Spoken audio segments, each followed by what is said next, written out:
Tipe paling mahal di dunia, perampokan 14 triliun bank Bangladesh.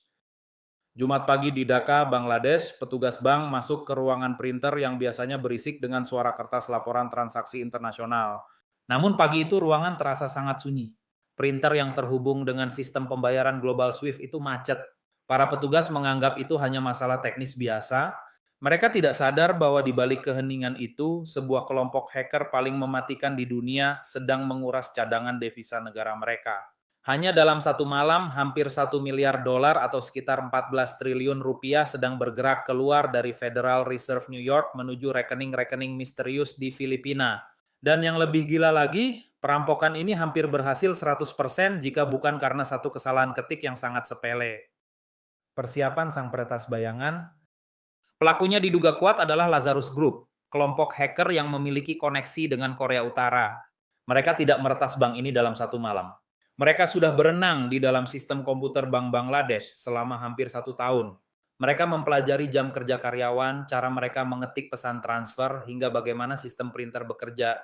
Mereka sengaja memilih hari Kamis malam untuk beraksi. Mengapa? Karena di Bangladesh hari Jumat adalah hari libur. Saat orang-orang di Dhaka berlibur, bank di New York masih buka. Sebaliknya, saat New York libur di hari Sabtu dan Minggu, bank di Filipina baru akan memproses uang tersebut di hari Senin. Perbedaan waktu dan hari libur antar negara ini adalah celah emas yang dimanfaatkan para peretas agar tidak ada yang curiga selama berhari-hari. Satu huruf yang menghancurkan segalanya. Malam itu, hacker mengirimkan puluhan instruksi transfer palsu ke Federal Reserve New York. Dana sebesar 81 juta dolar pertama lolos tanpa hambatan dan mendarat di Filipina. Namun saat instruksi transfer berikutnya senilai ratusan juta dolar sedang diproses, alarm di sistem keamanan bank menyala. Hacker menuliskan nama penerima sebuah yayasan fiktif bernama Shalika Foundation. Masalahnya, mereka salah mengetik kata foundation menjadi foundation. Kesalahan eja foundation ini memicu sistem bank untuk melakukan peninjauan manual. Petugas bank di New York yang curiga kemudian melihat nama perusahaan lain dalam daftar transfer tersebut yang mirip dengan nama perusahaan pengapalan Iran yang sedang disanksi internasional. Dalam sekejap, semua instruksi transfer sisanya langsung dibatalkan.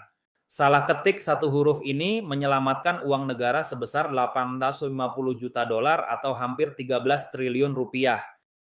Pengkucan uang di meja kasino. Meskipun sebagian besar gagal, uang 81 juta dolar yang sudah terlanjur lolos tetap menjadi masalah besar.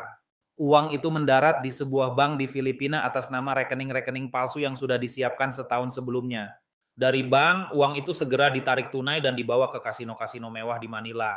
Disinilah jejak uang tersebut hilang secara ajaib. Di meja judi, uang tunai ditukarkan dengan chip kasino, dimainkan sebentar, lalu ditukarkan kembali menjadi uang tunai yang bersih. Uang hasil rampokan itu seolah-olah menguap begitu saja. Pemerintah Bangladesh mencoba mengejar uang tersebut ke Filipina, namun mereka berhadapan dengan tembok besar aturan kerahasiaan bank dan industri kasino yang sangat tertutup saat itu. Sampai hari ini sebagian besar uang tersebut tidak pernah kembali. Dampak global dan pelajaran berharga. Kasus perampokan bank Bangladesh mengubah cara dunia memandang keamanan perbankan digital. Sistem SWIFT yang tadinya dianggap tidak tertembus ternyata memiliki celah pada komputer-komputer di bank kecil yang keamanannya lemah. Kasus ini membuktikan bahwa perampokan bank di era modern tidak lagi membutuhkan topeng atau senjata api. Yang dibutuhkan hanyalah kesabaran, pemahaman tentang birokrasi internasional, dan koneksi internet yang stabil. Namun perampokan ini juga memberikan kita satu pelajaran lucu sekaligus serius. Seberapa canggih pun teknologinya, manusia tetap bisa membuat kesalahan konyol seperti salah ketik. Penutup, siapa yang menang? Siapa yang akhirnya bertanggung jawab? FBI menuduh hacker dari Korea Utara, namun bukti-buktinya sangat sulit diproses di pengadilan internasional. Sebagian besar pelaku masih bebas di luar sana, mungkin sedang merencanakan target berikutnya dengan kamus ejaan yang lebih baik. Bayangkan, sebuah negara hampir bangkrut hanya karena satu klik dan selamat hanya karena satu huruf.